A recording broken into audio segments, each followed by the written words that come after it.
एक बार सीहोर की कथा चल रही थी कुबेरेश्वर धाम की, तो उसमें हमने कहा था कि संपूर्ण भारत के चौरसिया समाज को गौरवान्वितता महसूस होना चाहिए कि आप शंकर के पुत्र के बराबर हो। संपूर्ण चौरसिया समाज को यह गौरवान्वितता महसूस होना चाहिए, और उसकी वर्णन पहले कथा में करा है कि आपको तो वो वर मिला हुआ है कि जिस वर को लोग तरसते हैं महाराज, आपको वो वर प्राप्त है।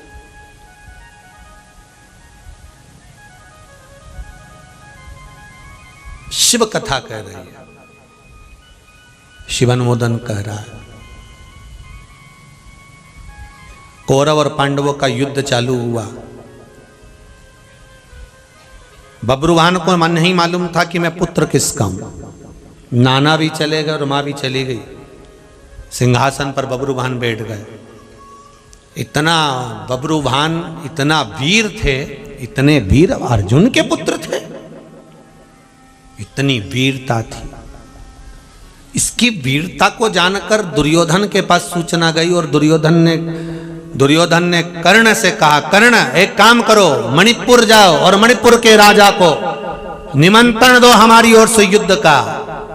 कर्ण गए मणिपुर, और कर्ण ने जाकर बब्रुवाहन को देखा। युवान बालक सिंहासन पर बैठा हुआ था। जितनी चमक उसकी माता के चेहरे पर थी, उतनी चमक उसके पुत्र के चेहरे पर भी थी, क्योंकि पुत्र, माता का तपोबल का भाव उस पुत्र में आ गया था।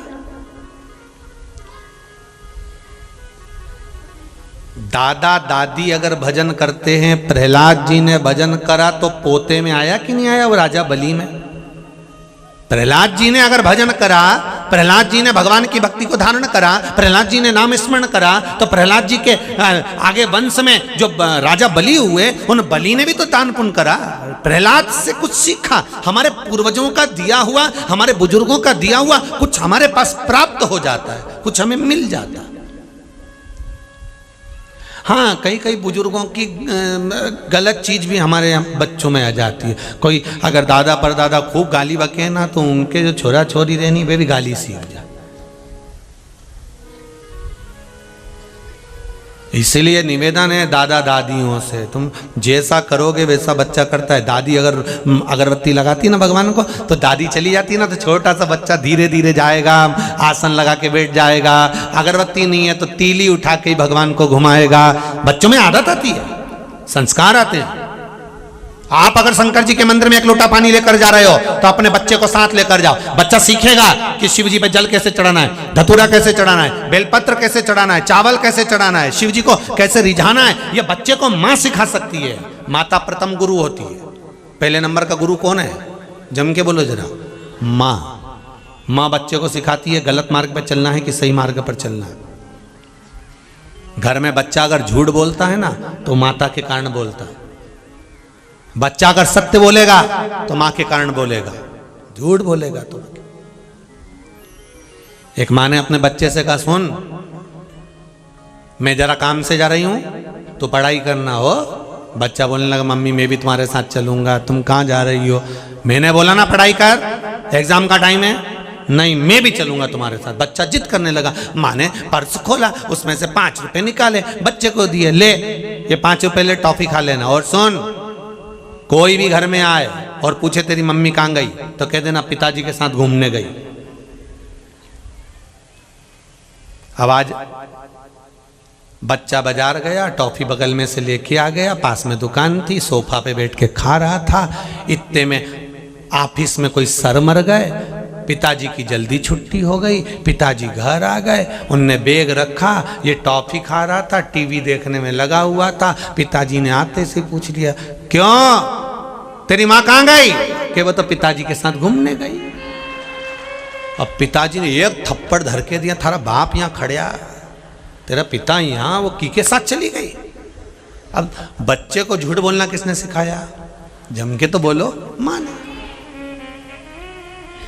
झूठ बोलना क्यों सिखाया? मायके से इतनी टॉफी लेके आ गई, इतना सारा सामान मायके से लेके आ गई, अलमारी में छुपा के रख दिया, बच्चे को रोज निकाल के दे, खा ले। दादी को मत बोलना कि नाना के यहाँ से आई, खा ले।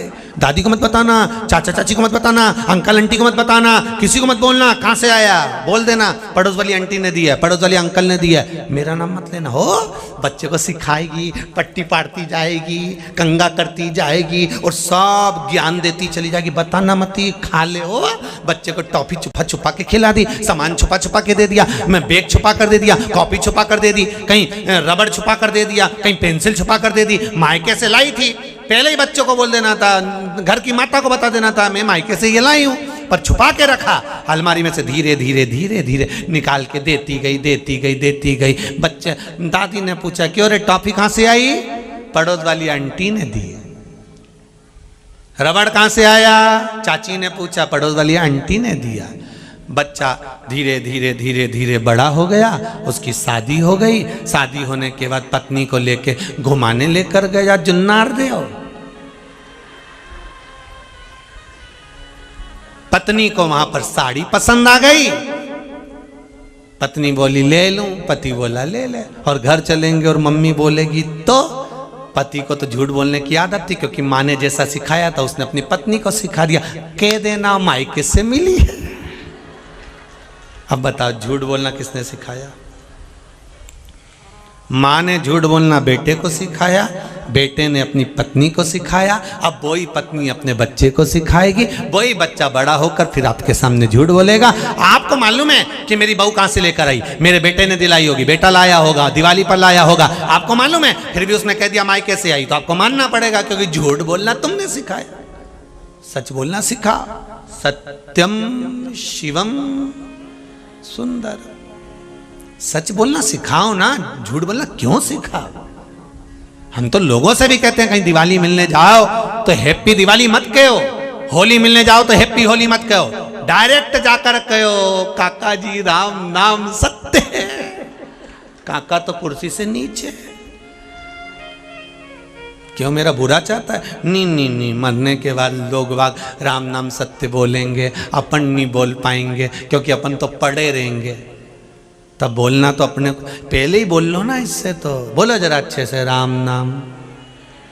इतनी धीमे बोलोगे? राम नाम सत्य है, और जो सत्य है उसको कोई नकार सकता नहीं। सत्य कहां तक छुपेगा? मृत्यु सत्य है। कर्ण ने कहा इतना सुंदर चेहरे पे चमक, ये माता का तेज बल है, माता का तेज बल। भजन का बल बड़ा होता है, भजन का बल बड़ा होता है। मेरे भोले तेरा सहारा है, मेरे भोले तेरा सहारा है, मेरी नैया का तू किनारा है, मेरी नैया का तू किनारा है। शंभो, इस संसार सागर से उबारने का केवल तू ही साधन है, उसके सिवाय कोई नहीं। कौन तारेगा?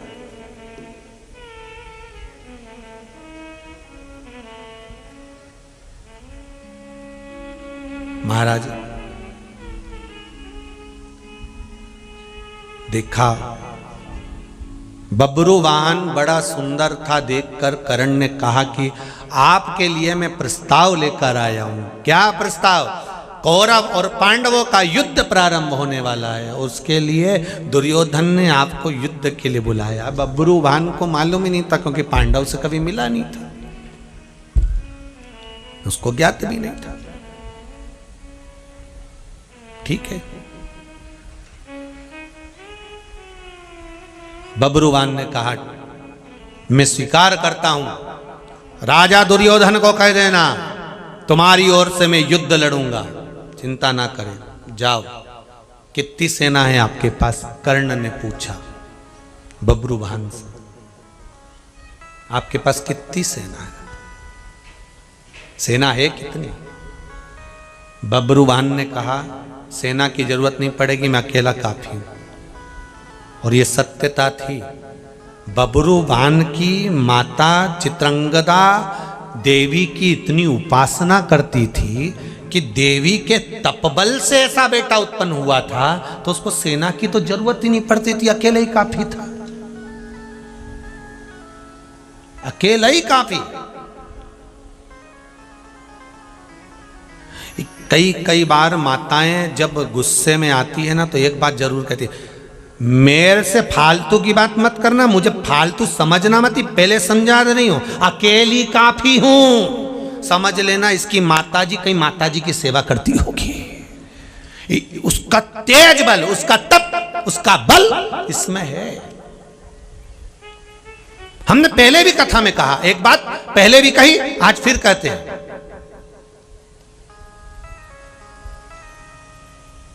कि ये जितने क्राइम होते हैं, ये जितने क्राइम होते हैं, इन क्राइम को कोई शासन नहीं रोक सकता। इनको रोकना आपको और हमको पड़ेगा। अगर कोई जरा सा टच तो कर ले, इतने में अगर भारत की माताएं झांसी की रानी मां दुर्गावती से कम, मां अहिल्याबाई से कम नहीं है, खड़ी हो जाए, तो किसकी सामर्थ्यता हो सकती है कि कोई टच करके चले जाए, कुछ बोल कर चले जाए, अपशब्द कह दे, ताने दे दे? किसकी सामर्थ्यता है साहब? किसकी सामर्थ्यता? बल आप में होना चाहिए, सामर्थ्यता आप में होना चाहिए। तुरंत कह दिया, बताओ, उसने हमको ऐसा कह दिया, वो हमारे लिए गलत सोच रहा है, वो ऐसा कर दिया, वो ये कर दिया। अरे इसको रोकना हमारे हाथ में, कोई दूसरा नहीं रोक सकता, आपको रोकना पड़ेगा। हम सुधरेंगे, जम के बोलो जरा, युग सुधरेगा। हम बदलेंगे, अरे जम के तो बोलो, युग बदलेगा। कब बदलेगा? वो दिन तो निश्चित करो, बदलना तो पड़ेगा, अपने को बदलना पड़ेगा। अपन दुनिया को बदलने की बात मत करो, अपन तो अपनी सोचो। जितने लोग आस्था चैनल पर कथा सुन रहे हैं, जितने फेसबुक यूट्यूब पर कथा सुन रहे हैं, जितने यहां पंडाल में बैठकर कथा सुन रहे हैं, भगवान ने आपको कुछ ऐसा देकर पैदा करा है। किसी को भी भगवान कमजोर बनाकर पैदा नहीं करता। मेरा मालिक आपको कुछ ना कुछ देकर पैदा करता है कि आप में वो ऊर्जा है, आप में वो बल है, आप में वो एनर्जी है, आप में वो सामर्थ्यता है कि आप सब कुछ कर सकते हो। फिर क्यों किसी के आश्रित जीते हो? क्यों किसी के बल पर जीते हो? आप में भगवान ने कुछ दिया है। आप अपने उस छुपे हुए हीरे को खोजकर प्रकाशित तो करो, लेकर आओ, लाइए उसको।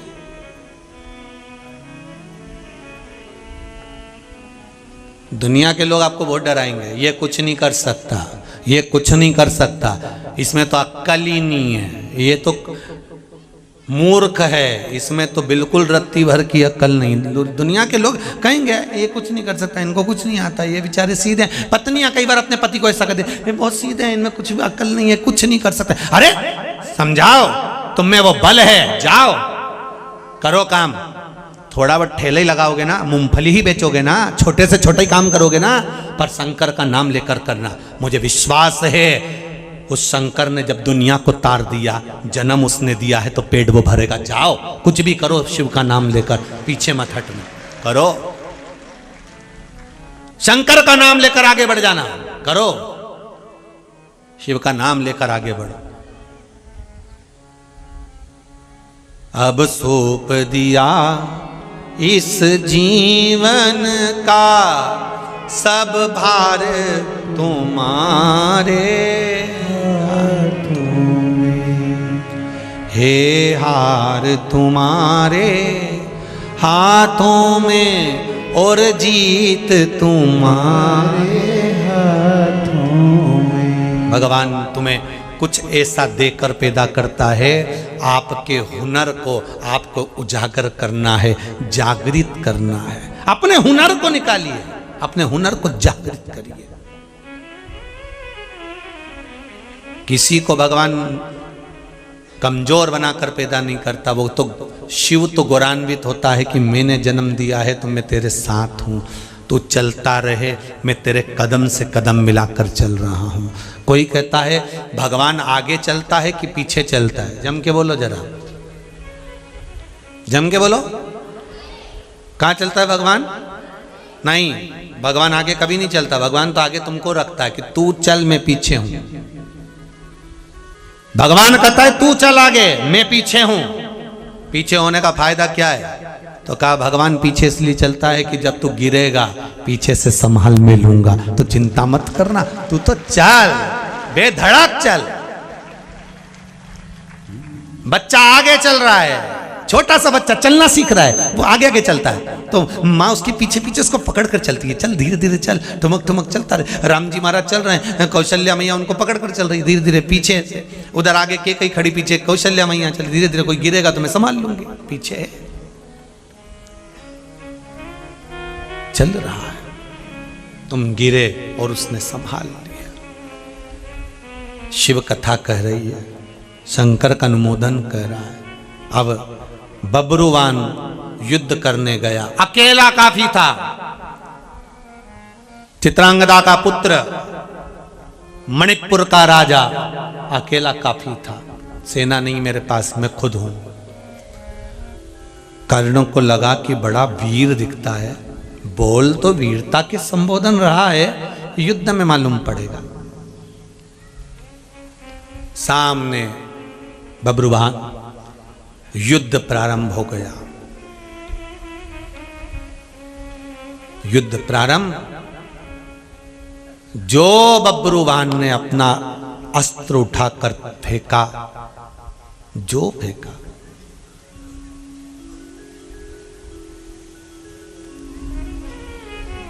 बहुत ध्यान देना महाराज। इधर भगवान कृष्ण रथ पर विराजमान थे, उधर बब्रुवान विराजमान था रथ के ऊपर।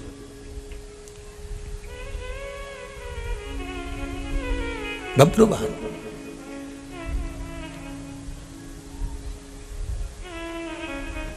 अब एक प्रश्न खड़ा हो जाता है महाभारत के इस चरित्र को सुनकर, कि इधर भगवान कृष्ण थे तो फिर बब्रुवान ने जो शस्त्र छोड़ा वो अर्जुन को क्यों लगा? भगवान कृष्ण थे ना रक्षा करने वाले, क्यों लगा वो शस्त्र? कारण क्या था? भगवान कृष्ण से अर्जुन ने सुबह जब रथ पर भगवान कृष्ण चढ़े थे तब अर्जुन से कहा था, अर्जुन संभल कर युद्ध लड़ना, संभल कर। अर्जुन संभाल कर युद्ध लड़ना।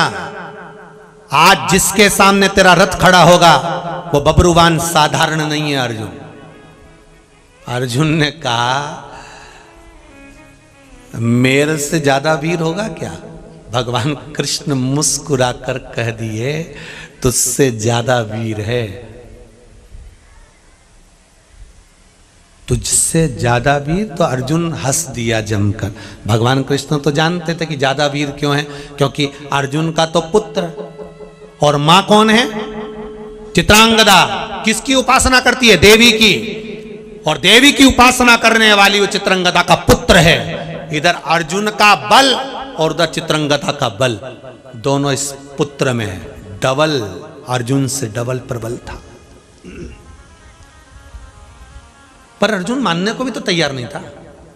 होता है जब द्रौपदी का चीर खींचा जा रहा था, द्रौपदी का जब चीर खींचा जा रहा है, उस जुआ खेलने की जगह पर, चौसर खेलने की जगह पर, जब भगवान कृष्ण भी हस्तिनापुर के उस राजभवन में जा रहे थे तो युधिष्ठिर ने अर्जुन से कह दिया था, हे अर्जुन, अगर कन्हैया अंदर जाएंगे तो हम चौसर कैसे खेलेंगे? उनके सामने जुआ खेले, उनके सामने चौसर खेले, अच्छा लगेगा? तो अर्जुन से कहा, प्रभु क्या करना चाहिए? युधिष्ठिर ने कहा, एक काम करो, भगवान को बाहर रोक दो।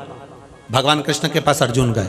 अर्जुन ने जाकर कन्हैया से कहा, प्रभु कहाँ जा रहे हो? भगवान बोले, तुम्हारे साथ। कहाँ? चौसर खेलने। भगवान बोले, नहीं, कोई चौसर तो तुम खेलोगे, मैं तो बैठा रहूंगा, चलो।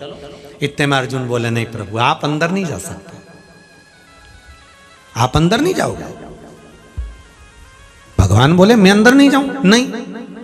अर्जुन ने कहा क्यों? भगवान बोले मैं तो जाऊंगा। अर्जुन ने कहा सौगंध है आपको, जब तक बुलाए नहीं तब तक आप अंदर आना नहीं। भगवान ने कहा ठीक है अर्जुन, तुम मुझे सौगंध देकर रोक रहे हो, मैं रुक जाता हूं। अर्जुन चले गए अंदर। चौसर चालू हुई, दुर्योधन हारने लगा। दुर्योधन जब हारा तो दुर्योधन ने कहा मेरी जगह पर मेरा मामा खेलेगा। भगवान बाहर बैठे थे तो उठ के खड़े हो गए, अंदर जाने को तैयार हो गए, क्योंकि भगवान को लगा कि दुर्योधन कह रहा है कि मेरी जगह पर मेरा मामा खेलेगा, तब युधिष्ठिर और अर्जुन कहेंगे हमारी जगह पर द्वारका का नाथ खेलेगा। तब उनको लगा कि अब बोलेंगे कि द्वारका का नाथ खेलेगा।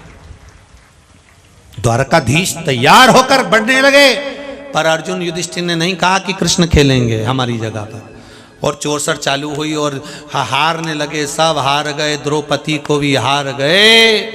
तब चीर खींचा गया और द्रौपदी जब पुकारी भगवान को, तब भगवान से द्रौपदी ने कहा नाथ इतना लेट आए हो, इतनी देरी में आए हो? भगवान कहते हैं मैं तो तैयार खड़ा था, पर अर्जुन ने सुगंध दी थी जब तक बुलाए नहीं तब तक आना नहीं, इसलिए मैं सटपटाता रहा, इंतजार करता रहा, तूने बुलाया इसलिए आ गया। ये पहले बुला लेते ना तो इनको हारने नहीं देता। भगवान शंकर भी यही कहते हैं, भगवान भी यही कहते हैं, तुम दुनिया के हाथ जोड़ो, नेताजी काम कर देना, महाराज जी ये काम कर देना, विधायक जी काम कर देना, सांसद जी ये काम कर देना, अध्यक्ष जी ये काम कर देना, फलाना फलाना, सबके हाथ जोड़ो। शंकर कहते हैं उससे पहले मुझसे आकर कह देते कि हमारा ये काम अटका हुआ है, तुम्हें आकर संभालना है। शंकर जी कहते मैं नंदी लेके पहुंच जाता, एक की जरूरत नहीं पड़ती, खुद निपटा जाता। खुद तू बुला तो सही, बुलाए ही नहीं मुझको। अर्जुन का अहंकार था। अर्जुन कह रहे हो कि इससे डरो, भगवान कह रहे हैं मैं डरने की नहीं कह रहा हूं, मैं ये कह रहा हूं आज का युद्ध बड़ा प्रबल है, जो तेरे सामने खड़ा होगा वो साधारण नहीं है। तेरे सामने जो खड़ा होगा वो साधारण नहीं है। ओहो, अर्जुन कहता है ये तो वहीं बताया जाएगा। हंस दिया अर्जुन, मुस्कुरा दिया। अहंकार, फिर निवेदन है आने मत देना इस अहंकार को, जब जब आया है नष्ट कर कर गया है, क्षण भंगुर भी ना है, मत आने दो, बिल्कुल नहीं।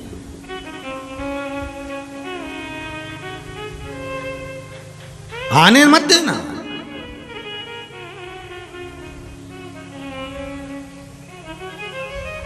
महाराज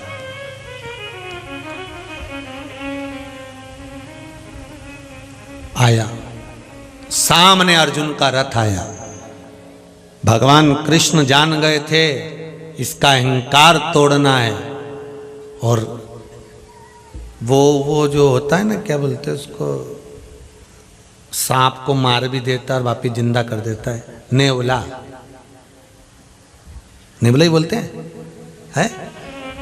वो नेवला जब सांप से लड़ाई करता है ना तो सांप को मार देता है, और उसको औषधि मालूम रहती है, तो नेवला औषधि को लाकर सांप को वापिस सुंघा देता है, उसको जीवित कर लेता है, फिर लड़ता है, फिर जीवित करता है, फिर मारता है।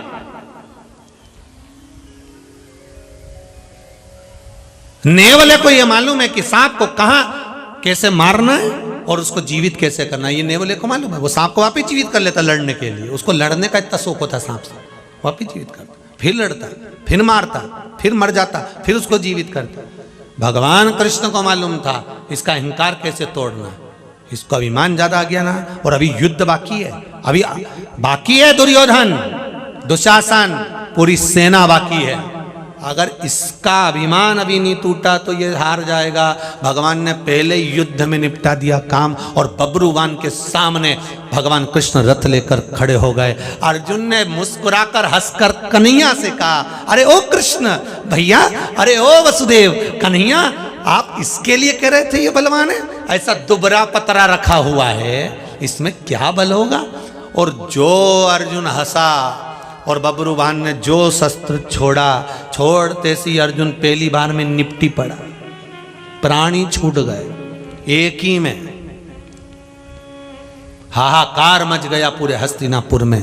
अर्जुन मर गया, अर्जुन मर गया, अर्जुन मर गया। हाहाकार मच गया, अर्जुन मर गया, अर्जुन मर गया। हाहाकार मच गया।